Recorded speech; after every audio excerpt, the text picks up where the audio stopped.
Good morning student. आज हम कर रहे हैं क्लास 9th का force and law of motion का नेक्स्ट पार्ट। लास्ट पार्ट में हमने डिस्कस किया था अबाउट बैलेंस्ड और अनबैलेंस्ड फोर्स के बारे में, जो हमने कंप्लीट नहीं किया था। नाउ हम बात करते हैं बैलेंस्ड और अनबैलेंस्ड फोर्स की। तो आपने लास्ट जो प्रीवियस क्लास थी उसमें आपने पढ़ा था कि इफ किसी बॉडी के ऊपर, किसी ऑब्जेक्ट के ऊपर equal and opposite force act करती हैं तो that they are balance force, या मैं बोल सकती हूँ net resultant force is zero. तो हमने ये कहा कि ये हमारा एक ऑब्जेक्ट है और इस ऑब्जेक्ट के ऊपर F1 और इस तरीके से यहाँ पर क्या लग रही है F2, and if F1 is equal to F2, equal forces हैं, ये क्या है आपकी इक्वल फोर्स। और आप फोर्स हमारे पास क्या है, एक वेक्टर क्वांटिटी है। फोर्स क्या है, एक वेक्टर क्वांटिटी है। तो हमने इसको लिख दिया इस तरीके से। यहाँ पर हम क्या दिखाएंगे कि F1 और F2 दोनों क्या है, इक्वल है, उनका मैग्नीट्यूड इक्वल है, लेकिन इनकी डायरेक्शन क्या है, अपोजिट। और आप अगर इसको पॉजिटिव कंसिडर करते हो तो दैट मीन्स ये आपका क्या है, नेगेटिव।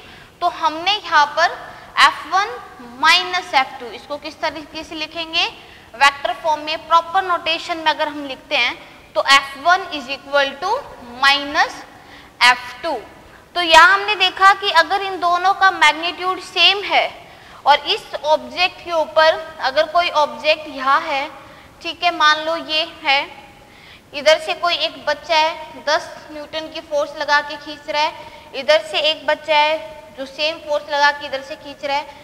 तो अगर इसके ऊपर सेम फोर्स लगेंगे लाइक दिस, ये वाला हाथ उस साइड खींच रहा है इसको, ये वाला हाथ इस साइड खींच रहा है उसको, लेकिन क्या इसकी पोजीशन डिस्प्लेस हुई? नहीं, ये अपनी सेम पोजीशन पे रहा। क्यों?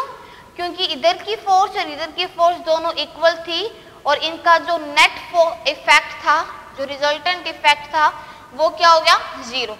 तो बैलेंस फोर्स हम उसे बोलते हैं कि जहां पर रिजल्टेंट फोर्स यानी sum of the all forces is zero. लेकिन यहाँ पर रिजल्टेंट फोर्स जीरो नहीं होती है, अनबैलेंस में कुछ ना कुछ वैल्यू होती है। जैसे एग्जांपल मैंने लिया कि यहाँ पर मैंने 10 से खींच रही हूँ, यहाँ मैं 10 से खींच रही हूँ, तो नेट फोर्स क्या आ गई, जीरो। क्या होगी, बैलेंस। बट वही अगर मैं यहाँ पर 8 से खींचती तो क्या हो जाता, 10 माइनस 8 कितना हो गया, 2। अब देखो 2 तो है, लेकिन अब इसकी डायरेक्शन भी मैटर कर रही है।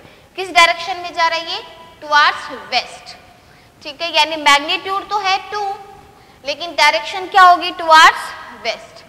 तो इस तरीके से अगर मैं वही करूं सेम यहाँ पर, यहाँ 8 यहाँ 10, तो 10 माइनस में 8 क्या होगा, 2 ही होगा। मैग्नीट्यूड तो सेम ही होगा, लेकिन अब डायरेक्शन क्या होगी, चेंज। अब वो क्या हो जाएगा, ईस्ट, क्योंकि रिजल्टेंट फोर्स की डायरेक्शन यहाँ पर क्या है, टुवार्ड्स ईस्ट है और इधर क्या थी, टुवार्ड्स वेस्ट थी। पॉइंट क्लियर आपका। तो ये हमने बात की बैलेंस्ड और अनबैलेंस्ड फोर्स और रिजल्टेंट फोर्स के बारे में बात की थी। लेकिन आगे हम अगर देखते हैं बैलेंस फोर्स को, तो हमें पता है कि they are equal forces acting on a body, but इन फोर्स की वजह से will cause no change in the speed of an object। Balance force लगने से ऑब्जेक्ट की स्पीड में कोई चेंज नहीं आता। क्यों? क्योंकि बैलेंस फोर्स इक्वल फोर्सेस होती हैं और जब वो किसी ऑब्जेक्ट के ऊपर लगती हैं सारी की सारी फोर्सेस, तो उनका नेट फोर्स क्या हो जाता है, जीरो हो जाता है। तो इसका मतलब फोर्सेस तो लग रही है बट उनका इफेक्ट नहीं आ रहा है, क्योंकि सारा इफेक्ट क्या हो गया है, जीरो हो चुका है। तो उसकी वजह से अगर ऑब्जेक्ट मूव कर रहा था 10 मीटर पर सेकेंड और मैंने इधर से फोर्स लगा दी, ठीक है, ये सारी बैलेंस फोर्स है और ऑब्जेक्ट मूव कर रहा था विद 10 मीटर पर सेकेंड, तो वो कंटिन्यूसली मूव करता रहेगा विद 10 मीटर पर सेकेंड, उसकी स्पीड में कोई चेंज नहीं आएगा। तो यहाँ हमने कहा कि बैलेंस फोर्स लगने से ऑब्जेक्ट की स्पीड में कोई चेंज नहीं आता है, वो जिस स्पीड से चल रहा था ऑब्जेक्ट उसी स्पीड से चलता रहेगा।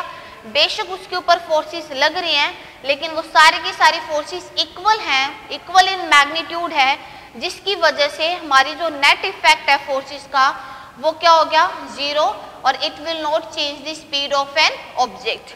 नेक्स्ट पॉइंट क्या है कि objects that are not moving मतलब रेस्ट पर है, अगर कोई ऑब्जेक्ट रेस्ट पर है और उसके ऊपर क्या लग रही है बैलेंस फोर्स, तो वो क्या रहेगा रेस्ट पर ही रहेगा। Objects that are not moving will not start moving if acted on by balance force. Point clear हुआ आपका? अगर ऑब्जेक्ट को नहीं चल रहा है दिस वन और इसके ऊपर हमारे पास डिफरेंट टाइप की फोर्सेस लग रही हैं और वो सारी फोर्सेस आपस में क्या है बैलेंस्ड है, तो ये ऑब्जेक्ट ऐसा का ऐसा ही रहेगा, ठीक है। लेकिन अगर मैंने इधर से एक फोर्स लगा दी तो ये ऑब्जेक्ट ने क्या कर दिया मूव करना स्टार्ट कर दिया, ठीक है।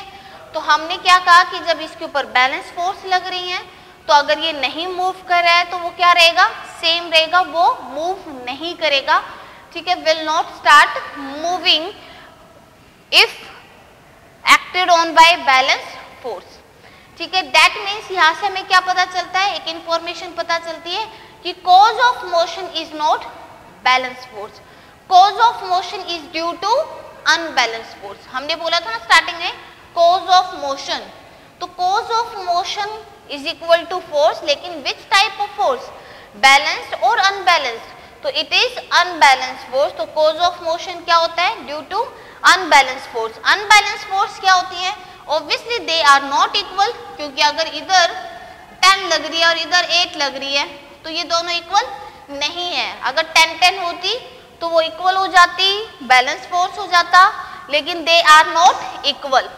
And they always cause the motion, they always cause the motion of an object to change the speed and the direction that is moving, ठीक है। मैं एग्जांपल दे रही हूँ, मान लो कि ये जो ऑब्जेक्ट है, ये जो वुडन ब्लॉक है, अभी किसके ऊपर है ये रेस्ट पर है, अभी किसके ऊपर है रेस्ट पे। चलो मैंने एक और यहाँ पर रख दिया इसी तरीके का एक वुडन ब्लॉक, ठीक है, और यहाँ मैंने रख दिया ये, मैंने शीशा के ऊपर रख दिए, ठीक है। इसका मैंने बोल दिया 50, इसको बोल दिया मैंने 30, तो क्या ये बैलेंस फोर्स है? नहीं। अगर यहाँ पर 50 होता तो क्या हो जाता बैलेंस फोर्स और ये ऐसी पोजीशन में रह जाता। लेकिन अगर ये 50 और ये 30 है तो क्या होगा, इसका वेट क्या है ज्यादा, वेट यानी फोर्स ज्यादा होने से क्या हो गया, ये हमारी जो नेक्स्ट पोजीशन बनकर आएगी वो क्या हो जाएगी कुछ इस टाइप से, एक क्यूब यहाँ होगा, ठीक है, एक क्यूब आपका यहाँ होगा, 50 वाला नीचे गया, 30 वाला ऐसे गया। तो ये किसकी वजह से हुआ ड्यू टू अनबैलेंस फोर्स, किसकी वजह से हुआ है भाई ये ड्यू टू अनबैलेंस फोर्स।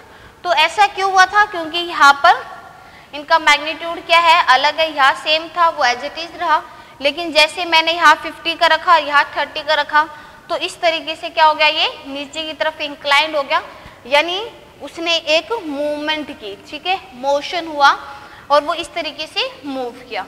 वही मैं एक एग्जांपल लेती हूँ आपको, अगर टग ऑफ वार हो रहा है, ठीक है, टग ऑफ वार हो रहा है, जब बहुत सारे बच्चे आपस में रस्सी खींचते हैं, बीच में एक हैंकी लगा देते हैं, ठीक है। अगर इधर से भी यहाँ से जो बच्चे खींच रहे हैं कि ये हमारे पास है और यहाँ मैंने हैंकी लगा दी है, अब यहाँ से जो बच्चे पकड़ रहे हैं, यहाँ से जो बच्चे पकड़ रहे हैं, फिर यहाँ से इस तरीके से जो बच्चे हैं वो पकड़ रहे हैं, ठीक है, क्लियर है। अब इस पॉइंट को देखो, अगर इनकी नेट हमारे पास 100 है और इनकी भी 100 है और हैंकी क्या थी रेस्ट पर थी, मतलब वो मूव नहीं करी थी, वो एज इट इज उसी सेम पोजीशन पे थी, तो क्या हो जाएगा भाई ये सेम वैसे ही रहेगी, क्योंकि यहाँ पर क्या लग रही है बैलेंस, तो बैलेंस फोर्स है तो जो हैंकी है विल नॉट स्टार्ट मूविंग, वो एज इट इज रहेगी। लेकिन जैसे यहाँ पर हुआ 80 और वहाँ क्या हुआ 100, तो अब यहाँ पर क्या होगी, दोनों का मैग्नीट्यूड क्या हो गया अलग अलग हो गया, अब ये इक्वल नहीं है। अगर ये इक्वल नहीं है तो इस साइड की फोर्स क्या है ज्यादा, तो इसकी ज्यादा फोर्स है तो हमारी जो हैंकी है वो किस साइड मूव करेगी, इस साइड मूव करेगी, किस साइड मूव करेगी, इस साइड, ठीक है, क्योंकि नेट फोर्स क्या आ गई 20 आ गई। तो यहाँ से इसने क्या किया है, उसकी स्टार्ट मूविंग, पहले रेस्ट पे थी लेकिन ड्यू टू अनबैलेंस फोर्स ये क्या हो जाती है, स्टार्ट मूविंग। क्लियर है? जैसे मैं इसी का एक एग्जांपल लेती हूँ, हमारे पास एक बॉल है और बॉल मैंने ऐसी रोड के ऊपर डाल दी है। तो बॉल की रोड के ऊपर डालने से क्या हुआ, अगर मैंने यहाँ से लगाई फोर्स, अब मैंने क्या लगाई यहाँ से फोर्स, पहले ये बॉल किसके ऊपर थी, रेस्ट पे, लेकिन जैसे इस साइड से मैंने इसको पुश किया, यहाँ पर मैंने फोर्स लगाई, तो जो बॉल है वो स्टार्ट मूविंग। ठीक है, तो ये स्टार्ट मूविंग, तो ये मोशन में आ जाती है। क्यों? Due to presence of this force F। तो हम क्या बोलेंगे कि हमारी जो बॉडी है वो रेस्ट पे थी, तो वो क्या आ गई, मोशन में आ गई। और अगर ये वही चल रही थी, ठीक है, और मैंने इधर से फोर्स लगाया और इसको स्टॉप किया, तो क्या हुई, मोशन से किस में आ गई, रेस्ट में आ गई। ऐसी उसकी स्पीड क्या थी, पहले नॉर्मली 10 मीटर पर सेकेंड की स्पीड से वो चल रही थी, लेकिन मैंने जैसे उसके ऊपर और फोर्स लगाया, जैसे एग्जांपल एक बच्चा है वो टायर को इस तरीके से घुमा रहा है, ठीक है, अब टायर को वो घुमा रहा है इस तरीके से, अब हवा भी मान लो इसी डायरेक्शन में चलती है, तो क्या होगी, जो टायर की स्पीड वो बढ़ गई। ठीक है, क्योंकि जो एक बच्चा टायर के ऊपर लगा रहा है, ठीक है, फोर्स, और जो हवा भी क्या लगा रही है, फोर्स लगा रही है, तो उसकी वजह से उसकी स्पीड क्या होगी, बढ़ गई, क्योंकि यहाँ पर फोर्स उसी डायरेक्शन में लगी। लेकिन अगर मैं वही फोर्स इस अपोजिट डायरेक्शन में लगाऊं, मतलब हम हवा से अपोजिट अगर टायर को चला रहे होंगे, तो हमारी जो टायर की स्पीड है वो क्या हो जाती है, कम हो जाती है। समझ में आई चीजें? क्यों? क्योंकि वहां पे फोर्स उसको स्टॉप करने की कोशिश करेगी। तो इसलिए हम बोल देते हैं कि change the speed of an object. मैंने यहाँ नहीं लिखा है कि increase the speed of an object, तो फोर्स लगने से हमेशा स्पीड बढ़ती नहीं है, स्पीड घटती भी है। ठीक है, इसलिए हम ये कहेंगे कि जब भी फोर्स लगती है, यानी स्पेशली मैं किसकी बात कर रही हूँ, अनबैलेंस फोर्स की, तो अनबैलेंस फोर्स के लगने से ऑब्जेक्ट की स्पीड बढ़ जाती है, घट जाती है, यानी इसकी स्पीड में क्या आ जाता है, चेंज आ जाता है। अगर ऑब्जेक्ट मूव कर रहा है इस डायरेक्शन में और इसी डायरेक्शन में मैं फोर्स लगाऊं, तो उसकी स्पीड क्या होगी, बढ़ गई। अगर वो मूव कर रहा है इस डायरेक्शन में और मैं फोर्स लगाऊं अपोजिट डायरेक्शन में, तो उसकी स्पीड क्या होगी, घट गई। तो यानी due to presence of unbalance force it will cause the motion. तो कॉज ऑफ द मोशन क्या है, अनबैलेंस फोर्स, कि अगर रेस्ट पे है तो मोशन में ला देगा, मोशन है तो रेस्ट पे ला देगा, स्पीड कम है तो स्पीड को बढ़ा देगा, स्पीड ज्यादा है तो स्पीड को घटा देगा। तो कॉज ऑफ मोशन क्या होता है, ड्यू टू अनबैलेंस फोर्स, और साथ में उसकी डायरेक्शन को भी चेंज कर देता है। तो हम ये बोलते हैं कि अनबैलेंस फोर्स के लगने से क्या हुआ, change the speed of an object as well as the direction of an object. ठीक है, अब तो बैलेंस फोर्स में क्या होगा, बैलेंस फोर्स लगने से ना स्पीड चेंज होगी ना ही डायरेक्शन चेंज होगी। तो क्या चेंज होगी, कुछ तो चेंज आना चाहिए, फोर्स अगर लग रहा है तो कुछ तो चेंज होगा ही। तो बैलेंस फोर्स के लगने से क्या चेंज होता है, हमारा शेप चेंज होता है। जैसे ये एक बैलून है, ये क्या है, एक बैलून, इस बैलून के लगने से, इस बैलून के लगने से हमारे पास क्या हो जाएगा भाई, देखो इस यहाँ पर मैंने लगाई F और इधर से भी मैंने क्या लगा दी F। ठीक है, अगर इस ऑब्जेक्ट पे देखें तो इधर से भी 10 है और इधर से भी 10 है, इक्वल एंड अपोजिट है। तो इस पॉइंट पे इधर से F लग रही है, इधर से F लग रही है, ये वाली पॉजिटिव है, ये नेगेटिव है, तो F माइनस में F क्या हो जाएगी, 0। तो नेट फोर्स क्या होगी, 0, इसलिए ये क्या होगी, एक बैलेंस फोर्स होगी। बैलेंस फोर्स है, इसके ऊपर लग रही है, लेकिन जैसे ये बैलून है, मैंने इस तरीके से, बच्चे करते हैं ना कि किसी बैलून को इस तरीके से फोर्स लगाते हैं, ठीक है, दोनों डायरेक्शन से पुश किया, तो इस बैलून की शेप चेंज होगी ऐसी। ठीक है, ये क्या आया, इसके अंदर चेंज आया जब मैंने इस तरीके से फोर्स लगाई। तो बैलेंस फोर्स की वजह से क्या होता है, किसमें चेंज आता है, शेप में चेंज आता है of an object, change in shape of an object, ये ऑब्जेक्ट की शेप को चेंज कर देता है। ठीक है, इस तरीके से हम ऐसे हम बोल सकते हैं किसका, शेप एंड साइज, क्या बोल सकते हैं, शेप एंड साइज। जैसे मान लो एक स्प्रिंग है, इधर से भी मैंने खींचा और इधर से भी मैंने खींचा, तो जो स्प्रिंग है वो कैसा हो जाएगा, इस तरीके से हो जाएगा। तो साइज में क्या आ गया, चेंज। अगर उसी स्प्रिंग को मैं इस साइड से भी पुश करती हूँ और इस साइड से भी पुश करती हूँ, ऐसे स्प्रिंग को पुश करूंगी, तो अब जो स्प्रिंग है वो बिल्कुल पास पास में हो जाएगा, तो साइज तो चेंज हो रहा है ना। तो बैलेंस फोर्स लगने से क्या होता है, ऑब्जेक्ट की शेप एंड साइज में चेंज आता है, ठीक है।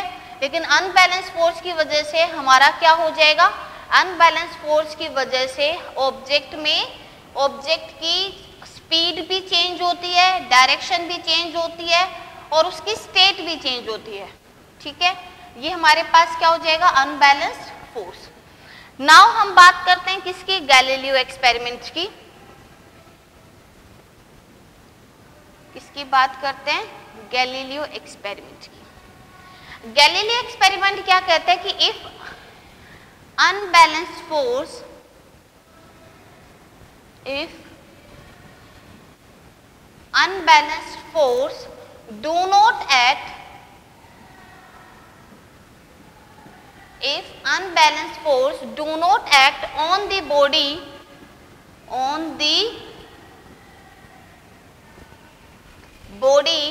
will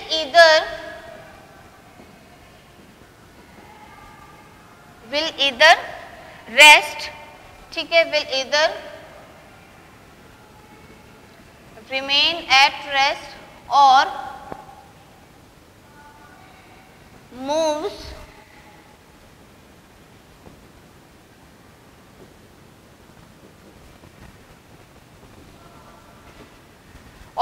with constant velocity। will remain at rest, अगर ऑब्जेक्ट रेस्ट पर है तो will remain at rest, और will move with a constant velocity, ठीक है, और moves with constant will,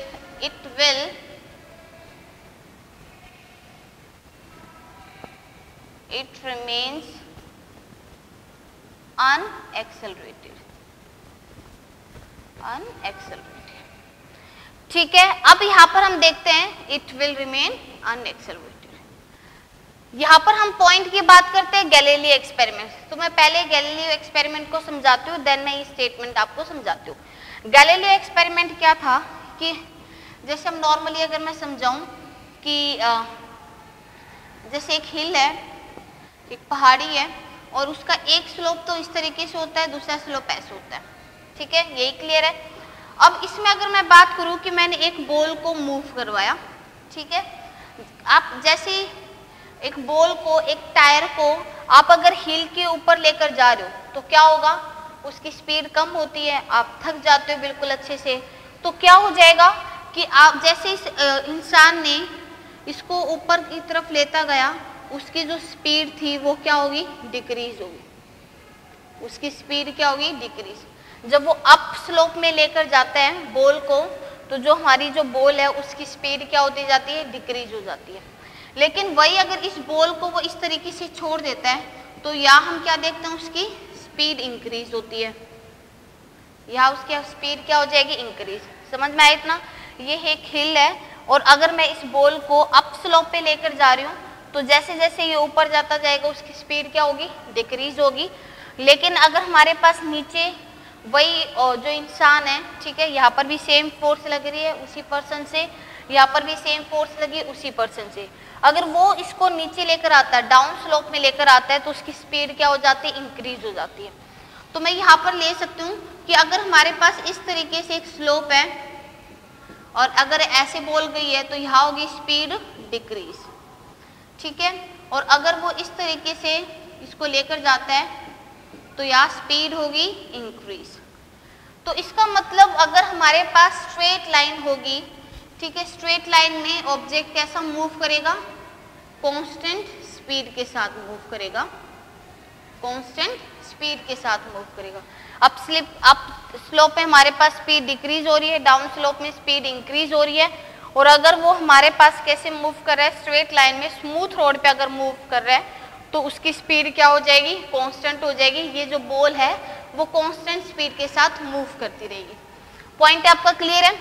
इसी पे हमने ये कहा कि जब यहाँ से अगर तीनों में अगर हम ध्यान से देखें कि जो बॉल है वो स्ट्रेट लाइन में कांस्टेंट स्पीड के साथ मूव करे जा रही है, कांस्टेंट स्पीड के साथ मूव कर रही है, और ये हमारे पास है स्मूथ रोड कोई मान लो। तो if unbalance force do not act on the body, clear इतना, अगर हमारी बॉडी के ऊपर अनबैलेंस फोर्स नहीं लगती है, यानी कि कोई एक फोर्स, मतलब इंटरनल फोर्सेस मान लो सारी जीरो होगी, ठीक है। इंटरनल फोर्सेस क्या होती हैं कि ये एक सिस्टम है, इस सिस्टम के ऊपर लगने वाली सारी फोर्सेस हमारे पास क्या हो जाएंगी, इंटरनल फोर्स हो जाएंगी। क्या होगी, इंटरनल फोर्स। और ये वही एक सिस्टम है, ठीक है, यही वही एक सिस्टम है। और अगर इधर से कोई फोर्स लग रही है, बाहर से कोई फोर्स लग रही है, ठीक है, तो ये हमारे पास होगी एक्सटर्नल फोर्स। समझ में आया? अब हम बात कर रहे हैं कि अगर यहाँ पर कोई एक्सटर्नल फोर्स नहीं लग रही है, ठीक है, यानी इस बॉडी के ऊपर कोई एक्सटर्नल फोर्स नहीं लग रही है, यानी कोई अनबैलेंस फोर्स नहीं लग रही है इस बॉडी के ऊपर, तो will either remain at rest, या तो वो बॉडी क्या रहेगी, रेस्ट पर रहेगी, जैसे ये बॉल थी, ये अभी रेस्ट पर है, तो वो क्या रहेगी, रेस्ट पर ही रहेगी। और मूव्स, और अगर वो मूव करी, जैसे ये मूव कर रही है, और अगर वो मोशन में है तो विल वो मूव करती रहेगी विद कांस्टेंट स्पीड। तो यहाँ पर ये इस कांस्टेंट स्पीड के साथ वो मूव करती रहेगी और अपनी डायरेक्शन को भी चेंज नहीं करेगी। कांस्टेंट वेलोसिटी का मतलब क्या है कि स्पीड भी कांस्टेंट है और डायरेक्शन भी क्या है, सेम। तो ना ही तो वो अपनी डायरेक्शन को चेंज करेगी, यानी स्ट्रेट लाइन में ही मूव करती रहेगी, और ना ही वो अपनी स्पीड को चेंज करेगी, यानी it will remain unaccelerated. Unaccelerated मतलब एक्सेलरेशन कब होता है, जब हमारे पास होता है चेंज इन स्पीड, ठीक है, चेंज इन स्पीड। तो और हम क्या बात करेंगे कि जब एक्सेलरेशन कब होता है, when there is change in velocity. और वही हम बात कर रहे हैं कि जब वेलोसिटी बढ़ रही है तो पॉजिटिव एक्सेलरेशन है, जब वेलोसिटी घट रही है तो नेगेटिव एक्सेलरेशन है। बट एक्सेलरेशन तो हो रहा है ना, तो इसलिए हम बोलते हैं एक्सेलरेटेड। लेकिन यहाँ पर एक्सेलरेशन नहीं हो रहा है, अनएक्सेलरेटेड है। क्यों? क्योंकि इसकी इनिशियल भी जीरो थी, फाइनल भी जीरो, तो जीरो माइनस जीरो जीरो। और यहाँ पर हम बात करें कांस्टेंट स्पीड, मान लो कि पहले क्या थी 10, बाद में भी क्या है 10, फिर से क्या आ गया एक्सेलरेशन जीरो। तो इन दोनों केस में एक्सेलरेशन क्या है, जीरो। इसका मतलब वो क्या है, अनएक्सेलरेटेड है। पॉइंट क्लियर है? तो गैलीलियो एक्सपेरिमेंट क्या होता है, if unbalance force do not act on the body will either remain at rest or moves with constant velocity, it will remains unaccelerated। ये गैलीलियो ने अपनी स्टेटमेंट दी थी। गैलीलियो ने इन तीनों का एक्सपेरिमेंट लिया था। जैसे मैं यहाँ पर बोलूं कि बॉल जब यहाँ से आई तो स्पीड उसकी इंक्रीज होगी, इंक्रीज, यहाँ पर वो कांस्टेंट स्पीड के साथ चली, और यहाँ पर उसकी स्पीड क्या होगी, डिक्रीज। तो इस केस में आप क्या देख रहे हो कि गैलीलियो ने ये एक्सपेरिमेंट दिया था कि हमारे पास इन तीनों में ये डाउन स्लिप है, डाउन स्लोप है, ये कांस्टेंट है, और ये हमारे पास क्या है, अप स्लोप है। तो इन तीनों में आप देख रहे हो कि हमारे पास अगर जो ऑब्जेक्ट है वो रेस्ट पर है और इसके ऊपर कोई फोर्स नहीं लग रही है, अगर कोई ऑब्जेक्ट मूव कर रहा है और कोई फोर्स नहीं लग रही है, तो it will remain at rest and ये कंटिन्यूसली मूव करता रहेगा बट विद कांस्टेंट स्पीड, यानी उसकी स्पीड में कोई चेंज नहीं आएगा। मैंने बताया था एक्सेलरेशन, अनबैलेंस फोर्स लगने से क्या होता है, change in the speed of an object, ठीक है। रेस्ट से तो किस में आ जाता है, मोशन में आ जाता है। तो ये गैलीलियो ने दिया था कि if there is unbalance force, there is no unbalance force act on the body, तो body will remain at rest, and if it is moved, it continuously moves with constant speed। तो हम जैसे इसका एक और एग्जांपल दें, एक बच्चा है उसने बॉल फेंकी, ठीक है, एक बच्चे ने स्मूथ रोड पे बॉल फेंकी, अगर वहां पर फ्रिक्शन ना प्रेजेंट हो तो वो जो बॉल है वो कंटिन्यूसली मूव करती रहेगी और वो कभी रुकेगी नहीं, वो मूव करते करते हमारे हरियाणा से बाहर, इंडिया से बाहर, पता नहीं कहाँ चली जाएगी, ठीक है। क्यों? क्योंकि उसके ऊपर कोई अनबैलेंस फोर्स लग ही नहीं रही है कि जो उसको स्टॉप करे। पॉइंट क्लियर है?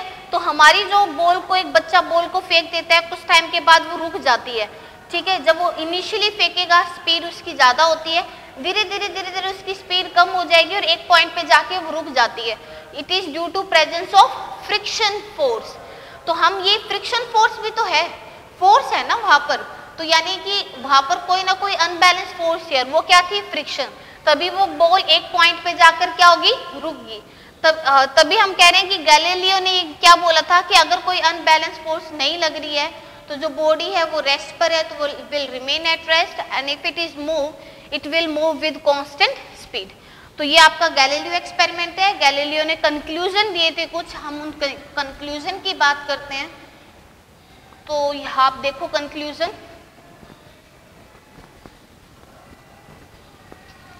फर्स्ट कंक्लूजन आपका,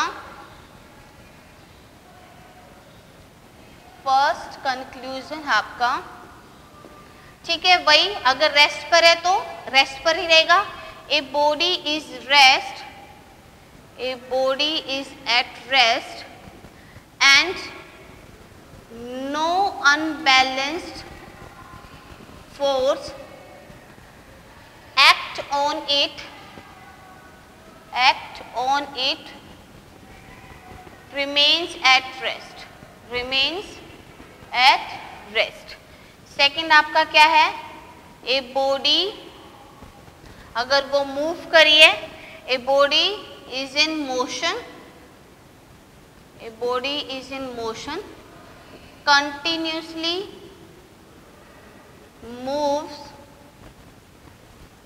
with constant velocity, constant velocity, ठीक है। वही अनबैलेंस फोर्स नहीं लगेगा, तो if unbalance force act on it,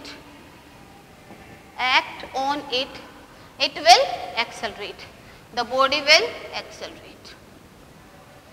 point आपको क्लियर हो गए होंगे। ये हमारे पास क्या थे इसके कंक्लूजन। तो ये लास्ट हमारा गैलीलियो एक्सपेरिमेंट है, ठीक है। इसके कंक्लूजन वही, अगर अनबैलेंस फोर्स नहीं लग रही है, ऑब्जेक्ट रेस्ट पर है तो will remain at rest, unbalance force नहीं लग रही है, ऑब्जेक्ट मोशन में है तो will move with constant velocity, और अगर अनबैलेंस फोर्स लग रही है तो बॉडी विल एक्सेलरेट, यानी उसकी स्पीड और डायरेक्शन में क्या आ जाएगा, चेंज आ जाएगा। तो ये आपका गैलीलियो एक्सपेरिमेंट है। कल हम आगे करेंगे इसमें Newton's first law of motion.